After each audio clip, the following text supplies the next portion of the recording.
día, piojos, ¿cómo estamos? Espero que muy bien. Por supuesto, lo de siempre. Vamos a girar nuestra cámara. Ay, Dios. ¿Cómo puede ser que años con esto y no sé, ¿dónde se ve más derecho, más inclinado? Bueno, no importa.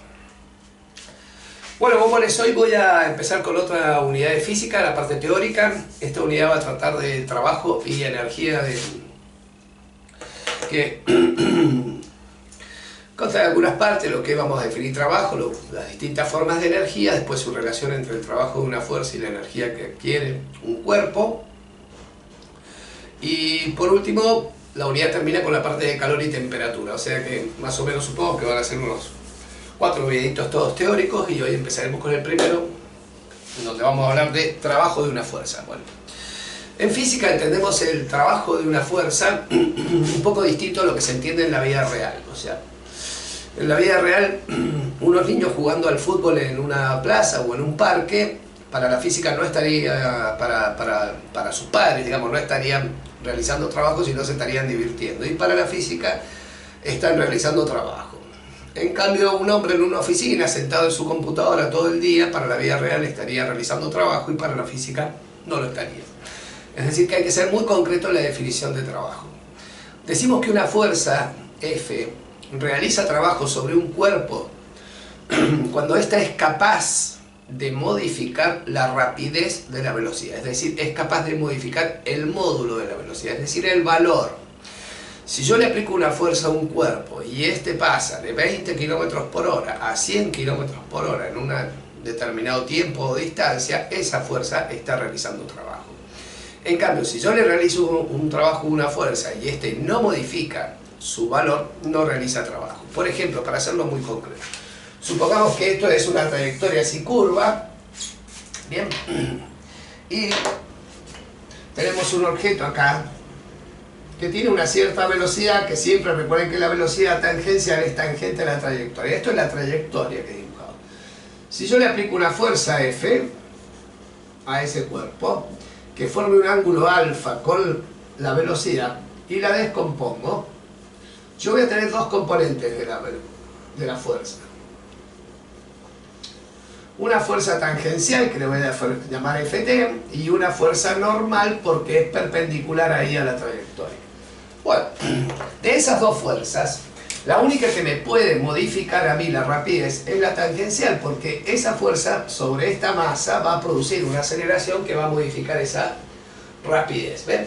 En cambio, esta fuerza normal lo que hace con la velocidad es hacerle cambiar la dirección. Esta fuerza normal lo que permite es que el cuerpo vaya girando. Bien, ya sabiendo eso, entonces, que siempre es la componente tangencial, y si en ese triángulo rectángulo quiero calcular Ft, esta sería la hipotenusa, es el cateto adyacente, o sea que esa Ft termina siendo la fuerza por el coseno de ese ángulo.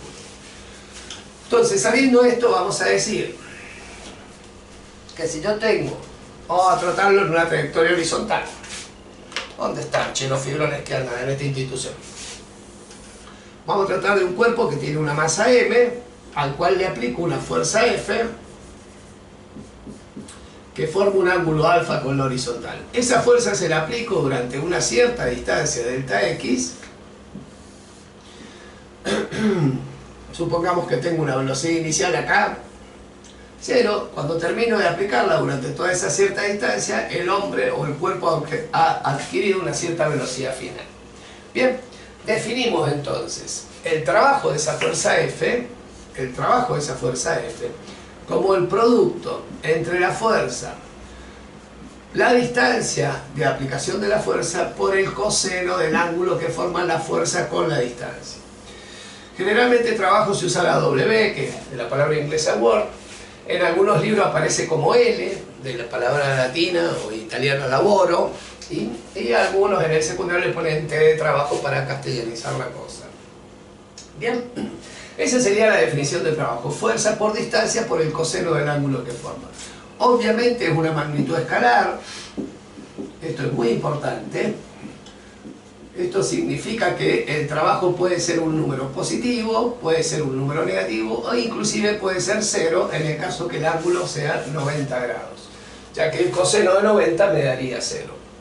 Bien, forma de poder calcular el trabajo es, supongamos que nos dan los ejes y nos dicen que acá tenemos una fuerza F aplicada con una coordenada F sub X y F sub Y, y además tenemos un desplazamiento, digamos, delta R acá, que viene como delta X por delta Y, o sea que acá tendríamos el delta X, acá tendríamos el delta Y, acá tendríamos el Fx y acá tendríamos el Fi. Es decir, que el trabajo de una fuerza también se lo define, esto es muy importante, como el producto punto o el producto escalar entre la fuerza y el desplazamiento. Este producto, recuerde que es un producto punto, producto escalar, el resultado es un número. Y se puede calcular el trabajo como el módulo de la fuerza por el módulo del desplazamiento por el coseno del ángulo que forman, o bien por el producto de sus componentes, es decir, Fx por el delta X más Fi por el delta Y. Esta fórmula es muy utilizada, el Fx por delta X más el Fi por el delta Y, cuando yo conozco las coordenadas del desplazamiento, o sea, delta X y delta Y, y conozco además las componentes de la fuerza Fx por Fi. Bien, vamos a tratar ahora de definir lo que es o analizar un poco la fórmula del trabajo. Voy a borrar estos efectos y me voy a quedar con esas cositas que hicimos recién. Recuerden entonces, para hacer un análisis, que el trabajo, entonces, una fuerza es el valor de la fuerza por el desplazamiento, lo voy a considerar en X, por el coseno del ángulo. Bien.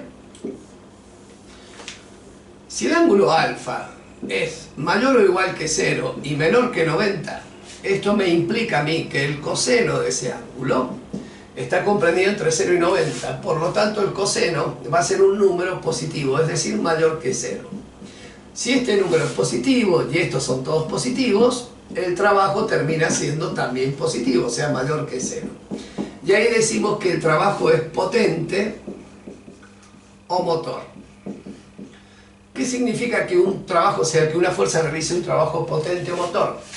Que la velocidad final del objeto va a ser mayor que la velocidad inicial, o sea, la rapidez inicial final va a ser mayor que la rapidez final, es decir, va a pasar de 30 a 50 km por hora en una distancia. Ahora, el caso particular de que el ángulo sea 90 grados, el coseno de 90 vale 0. Por lo tanto, el trabajo va a ser igual a 0, porque 0 por toda la cantidad me da 0. En ese caso decimos que el trabajo es nulo. O sea, la fuerza no realiza trabajo. Entonces el módulo de la velocidad final es el mismo que el módulo de la velocidad inicial. O sea, la fuerza no ha sido capaz de modificar la rapidez del cuerpo, pero sí ha modificado su dirección. Y por último nos queda que si el ángulo ahora es mayor a 90 y menor o igual a 180, ahí los cosenos de esos ángulos van a ser negativos, o sea, menores que 0, eso significa negativo. Por lo tanto, el trabajo también va a ser negativo, o sea, menor que 0. Y a ese trabajo se le dice trabajo resistente o de frenado. Esto es típico de las fuerzas de rozamiento, es decir, que siempre frenan al cuerpo. Bien. Por lo tanto, el módulo de la velocidad final siempre va a ser menor que el módulo de la velocidad inicial, es decir, que cada vez el cuerpo va a tener menos rapidez. Bueno, espero que más o menos ahí se haya, para darles un dibujito más o menos de las tres situaciones sería, lo voy a hacer en rojo acá al costadito. El primer caso es que si yo tengo el cuerpito acá, la fuerza F, ven, está aplicándose un ángulo alfa agudo durante una cierta distancia. En el segundo caso, yo tendría que la fuerza se está aplicando así, hacia arriba, ven, y el desplazamiento es hacia allá. Entonces el ángulo sería de 90 grados ahí hay 90 grados. Y en el tercer caso, es que la fuerza se está realizando hacia atrás cuando el objeto se mueve con cierta velocidad inicial hacia la derecha. Entonces ahí el ángulo sería mayor de 90 grados. Que esto es que yo voy arrastrando un perro, pobrecito, lo arrastro del cogote así, en el otro caso lo quiero levantar de la cosa y acá es que me va tirando el perro a mí. Serían unas situaciones en la vida real bastante simpáticas a la hora de ver. Bien, nos queda conocer ahora cómo es el trabajo del peso de un cuerpo. Y terminamos con esto. Bueno, el trabajo del peso de un cuerpo. Recuerden que el peso es la fuerza con que la Tierra atrae al cuerpo o bien el cuerpo atrae a la Tierra. Y acá se pueden dar dos situaciones. Primero, que el peso de un cuerpo lo hemos definido siempre como, en los prácticos de dinámica, en los teóricos de dinámica, como la masa del cuerpo por la aceleración de la gravedad. Y se pueden dar dos situaciones. Primero, cuando el cuerpo sube, es decir, aumenta su nivel o su altura respecto de la Tierra. Entonces, si yo me imagino que este es el nivel de la Tierra y el objeto está acá, ese es su peso, y supongamos que por obra de arte uno lo lleva hasta arriba y ahí sigue estando el peso, ¿ven? M por G, pero el desplazamiento es hacia arriba, o sea, el ángulo que está formando la fuerza con el desplazamiento sería 180 grados. Por lo tanto, para ir de esta posición inicial a esta posición final, que le voy a poner A y B, o sea que el trabajo que realiza el peso del cuerpo para ir desde el punto A hasta el punto B, esto es cuando sube, esto es muy importante, sería la fuerza que es mg por la altura que hay, le vamos a llamar h a la altura entre A y B, por el coseno de 180. Como el coseno de 180 da menos 1, nos quedaría que el trabajo para ir desde A hasta B del peso termina siendo menos mg por h, o bien menos peso por altura, si quieren. ¿Qué significa esto? Que el peso lo que hace es frenarnos al cuerpo. Si yo tiro algo para arriba, el tipo se va frenando hasta que llega a su altura de culminación y ahí empieza a caer. O sea, lo que hizo el peso es frenarlo durante el ascenso del cuerpo, lo va frenando. Por eso el trabajo es negativo. Y la segunda opción es cuando el cuerpo cae. Si el cuerpo cae, que sería la segunda opción, en vez de subir ahora el tipo va a caer. Es decir, yo inicialmente lo tengo allá arriba, ¿ven? Ese es su peso, m por g.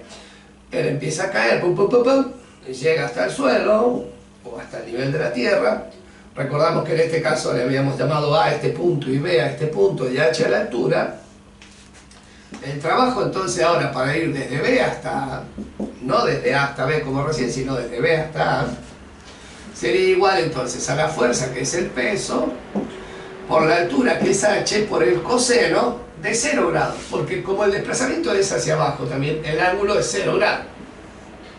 El coseno de 0 vale 1, entonces el trabajo para ir desde B hasta del peso, estamos hablando, termina siendo mg por h positivo. Bien, es decir que en ese caso el peso del cuerpo está realizando un trabajo potente. Si yo lo suelto de acá, cada vez toma mayor velocidad. ¿Por qué toma mayor velocidad? Porque, o mayor rapidez para hablar concretamente, porque el peso está haciendo un trabajo potente, es decir, está aumentando la rapidez del cuerpo. Bien. ¿En qué se mide el trabajo de una fuerza? Bueno, el trabajo de una fuerza en sus unidades, ya dijimos que era una magnitud escalar. En el sistema internacional, vamos a considerar primero el sistema internacional. En el sistema internacional, el trabajo de una fuerza es la dimensión de una fuerza por la dimensión de una distancia. Bien, la dimensión de una fuerza en el sistema internacional es Newton y la distancia es metro. A esto, Newton metro, se lo conoce, se lo simboliza con la letra J y se le llama Joule en honor al ilustre. Recuerden que un Joule entonces es un Newton metro o kilogramo por metro cuadrado sobre segundo al cuadrado. Cualquiera sería la equivalencia. En el sistema CGS,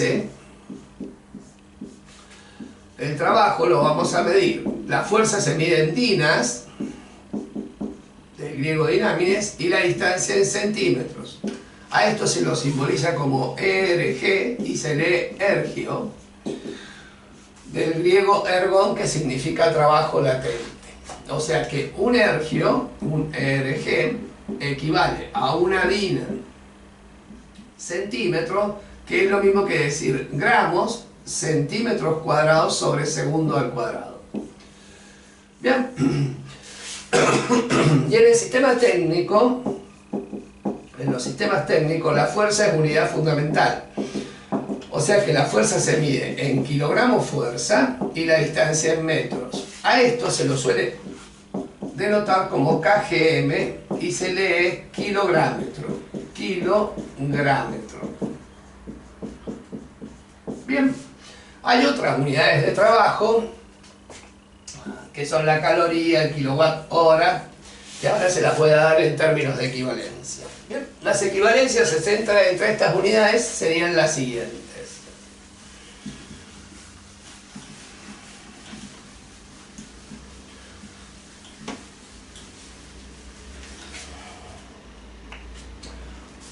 Un kilográmetro en el sistema técnico equivale a 9,8 joules. ¿Eh? Un joules equivale a 10 a la 7 ergios. Por lo tanto, un kilográmetro equivale a 9,8 por 10 a la 7 ergios. Bien. Esas son las fundamentales. Después hay una que se llama kilowatt hora, que es muy famosa por ustedes.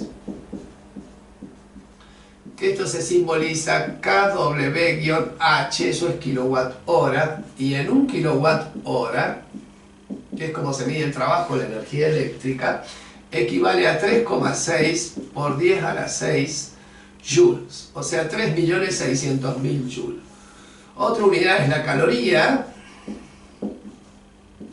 que se simboliza como cal, así con minúscula, y una caloría equivale a 4,18 joules o 186 joules, como prefieran. Y una kilocaloría, es muy usada la kilocal en los alimentos, son 1000 calorías, que aproximadamente son 4186 joules. Puede haber una diferencia en el último decimal, depende del error que tomen y de la bibliografía. Bueno, esto es más o menos unas equivalencias para que tengan presente a la hora de resolver problemas.